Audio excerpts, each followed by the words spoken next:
I'm going to start with the thing that really is jumping off the charts today, and that is that the story of the Epstein files is not going away. In fact, it's getting worse. And you can see real stress on the part of President Donald Trump and the people around him because of that issue. And what's at stake here is that there's a number of layers to this, but that MAGA really believed that Trump was going to release the Epstein files, in part because MAGA has a lot of overlap with QAnon, and they believe that there is a cabal that they thought was dominated by Democratic lawmakers and Hollywood film stars and business people who were implicated in the Epstein files. And the truth of the matter is that if there is one person most closely associated with Epstein, it's Donald Trump, who has a long history with him. And you've heard the quotes about how, he's a great guy and,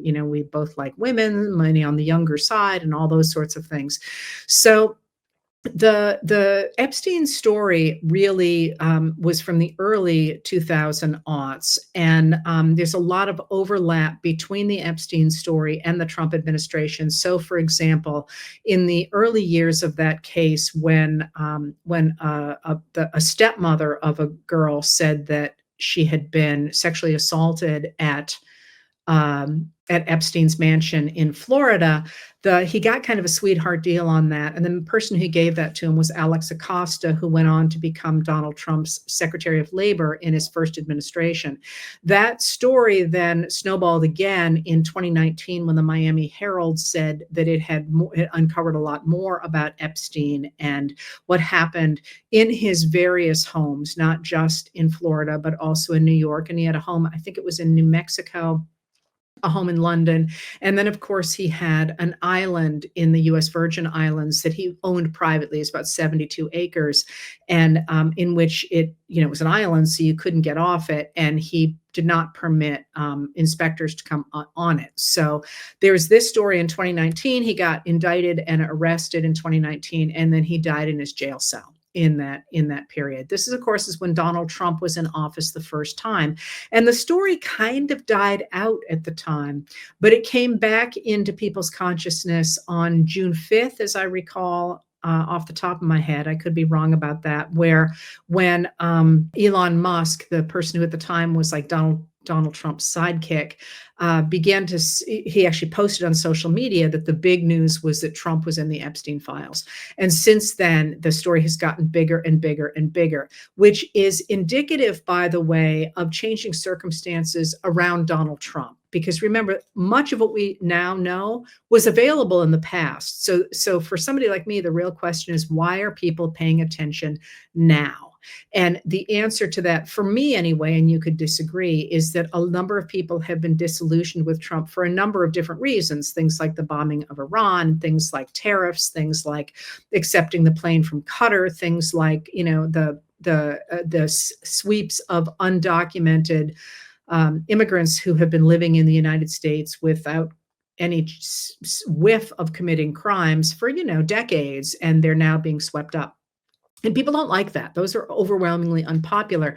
The Epstein story is sort of like the final straw for a lot of those people. All right, so if that's the background, what has happened today is you saw things build over the weekend, and then yesterday, which was Monday, the administration released two sets of files that were not the Epstein files. One were the Reverend Dr. Martin Luther King Jr. files, and the other was more information about Hillary Clinton's use of an email server. And let's just be clear about what those are. The Martin Luther King Jr. files, his family and his associates objected to them being released. And you need to remember, when you're hearing about those files, that was the collection of information about the Reverend came from a division of the FBI, the Federal Bureau of Investigation, that is abbreviated as COINTELPRO. And it stood for Counterintelligence Program. And it was not simply the collection of information about people, it was the illegal collection of information about people with the intent of destabilizing them and hurting them in the eyes of the public. So these files have been sealed since 1977. They were due to be released in 2027, and this is an early release of them, really to try and distract people. And many of us expect that there will be unflattering portraits of Dr. King in that information, because it was designed to be unflattering. And it's worth remembering that these were illegally collected. So the release of those files is seemingly an attempt to get people to think about something other than the Epstein files, although there have been a number of very good studies of Dr. King, so it's hard to imagine that we're going to see anything that's that big of a surprise. Certainly, if there were any illegal activity in it, Dr. King would not have been able to walk around even as freely as he did, which, remember, he ended up in prison a number of times for his work trying to combat segregation. But if they had something on him, it would have come out. So that is, sort of an attempt to say, here, look over here. We have this going on, the same way that you had over the weekend Trump talking, for example, about demanding that the Washington Commanders change their name back to the old racist name it had. The same with the Cleveland baseball team, to turn that from being the Guardians back to what it used to be. He keeps throwing stuff at the wall to see if people are going to notice. And turn the other way, away from the Epstein files. I'm going to do a little bit of a rabbit hole here, just because I think it's an interesting story that people should know. And that's that the reason the United States has so many sports teams, or had so many sports teams named after Indigenous Americans in one way or another, comes from the turn of the last century, when we get the real rise of professional sports. And the idea of those sports teams in that era was to try and take the American men that observers thought were becoming less masculine because of industrialization and because of the rise of white collar work, and to try and make them real men again. And that's why Americans really began to double down on the idea of organized sports in that period. But part of the idea was to create a form of masculine savagery in a limited space, like a baseball field or a football field. Football was really big then, or rowing. Rowing was also another big sport then, or boxing. The idea was to create sort of manliness and an attempt to erase the weakness of modern society in that period. And so they turned to the names of Indigenous Americans, because in the minds of Euro-Americans in that period, Indigenous Americans were what they would have called savages or uncivilized. And the way of, and naming teams that was supposed to sort of bring out the animal instincts of the men playing in them. So the reason we have all those names, or had all those names the way they were, was really a reflection of American society in the 1890s and the 1900s and the 19-teens. And this attempt to sort of say, yeah, you might be a clerk during the day, but boy, you can get on that field, or you can cheer on the men on that field, and you can be a real man again. So that idea that we need to go back to those names is, first of all, I'm sure Donald Trump does not know that.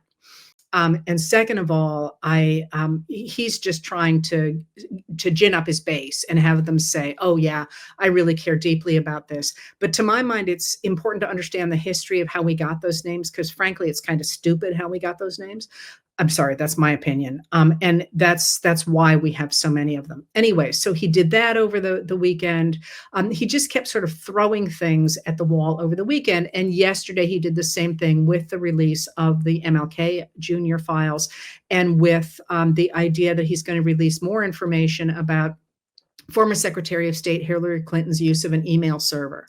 And on that, Chuck Grassley, who is a senator from Ohio, has jumped on board. And I'm going to tell you about a couple of these things. I've read that report. I followed that very closely. And that's a really interesting report, because it's very difficult to get your hands on. It's a public report, but the only way I was ever able to get my hands on it was to go through Chuck Grassley's Senate website. And what that report concluded remember, there was a huge attempt on the part of Republicans to find anything on Hillary Clinton, was that she had been careless in her use of an email server, but she had done nothing illegal. There was nothing that came out about that that they could use, and they kind of hid it when it came out. It came out in October, I believe, of 2017. I think. No. What are we at? We're at 2019. October of 2019. It was October of 2019 where it came out. And just a reminder, you can find that and you can read that. And usually when you have a governmental report or a government report, what they will have is they'll be thousands of pages long, but they have very brief, and by very brief, I mean a page and a half, maybe 2 pages, maybe 2.5 pages, but very brief, very readable synopses at the beginning of them. And that one does, as I recall. So you can read these. You don't have to take my word for it. So they also said that they were going to bring back Hillary Clinton. The other thing that Trump did over the weekend was to release a video, an AI altered video or an AI created video that showed former President Barack Obama forced to his knees in the Oval Office and then handcuffed, and then he showed him in what purported to be a mugshot of him, or looked like a mugshot of him, along with other people who were involved in the investigation into the relationship of Donald Trump's 2016 presidential campaign to Russian operatives. I'll tell you more about that in a second. But what he's doing there is his greatest hits. He's doubling down on racism. He's doubling down on the sexism inherent in the attacks on Hillary Clinton. He is really hitting hard on the idea that somehow the Black hero, the Reverend Dr. Martin Luther King Jr., had something shady in his past. You know, he's really trying to double down on his base, because the base isn't buying it. And that's really important. Now, the other thing that happened today is that both he and his director of national intelligence, Tulsi Gabbard, are insisting that the Obama administration, and sometimes he throws in Biden as well, along with former Secretary of State Hillary Clinton, were committed treason. Now, this is a really loaded term, and the history of treason in the United States is actually far more complicated than most people realize. I probably will spare you that.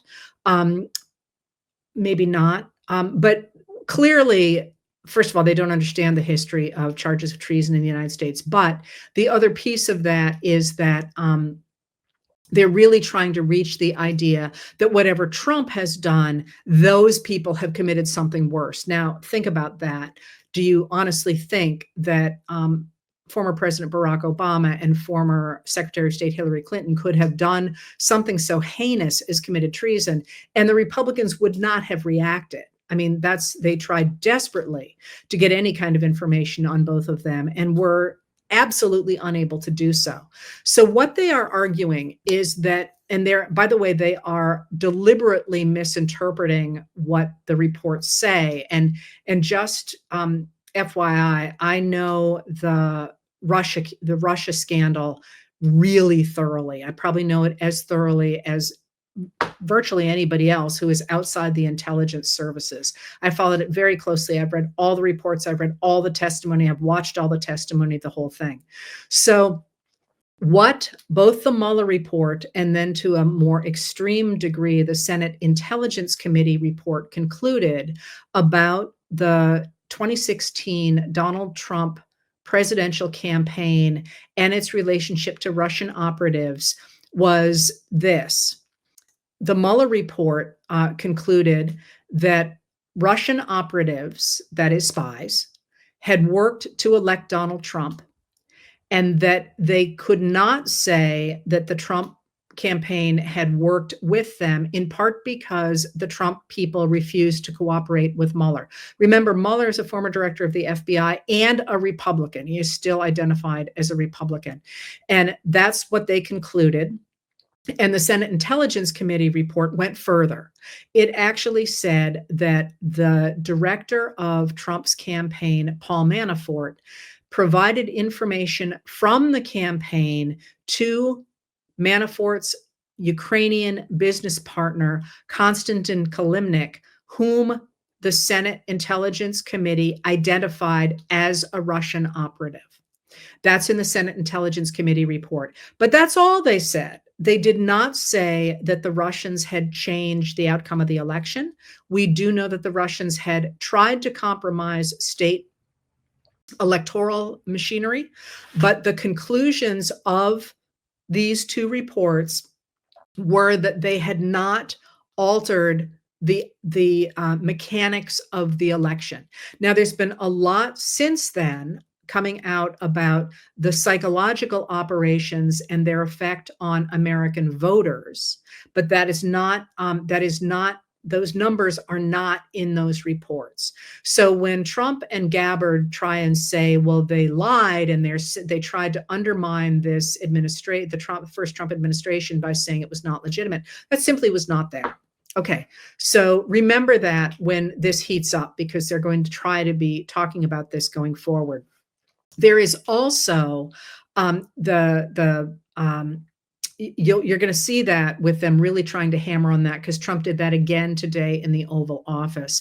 And then there is also something you all asked about, and that is the attacks of Trump on the Wall Street Journal and on CBS's declining to continue Stephen Colbert's contract past its expiration date in several months.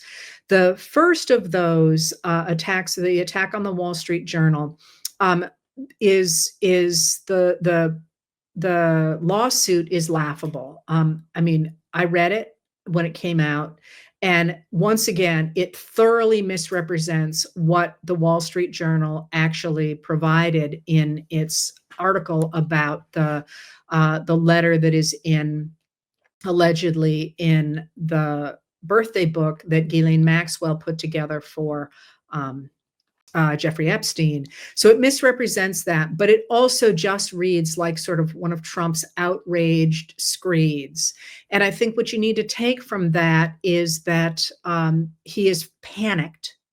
There is something that he does not want people to know, and I think we can all speculate about what that might be, and that it doesn't seem to be working to turn people's attention away from it. So one of the things that you might have seen over the weekend was a number of mainstream media outlets saying, well, this has worked. People aren't paying attention to the Epstein cases any longer. But a wonderful article today, I think it was in Slate, pointed out that the source for all the people saying this doesn't have traction was Steve Bannon.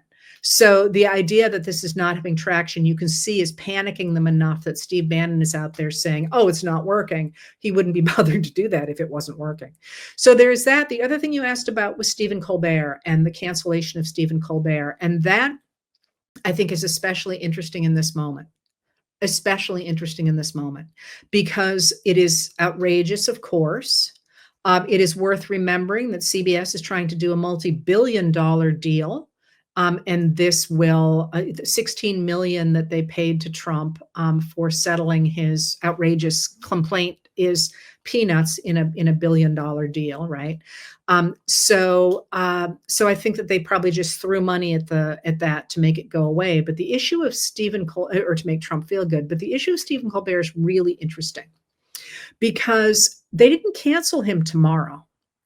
They canceled him in months. And what that says to me is that we are very much in a time of flux. Stephen Colbert is a very valuable asset to CBS. They're not shutting him up. They're not taking him off the air. And you could do that. I mean, look at how quickly people can be taken off the air. They chose to give him a lot of lead time.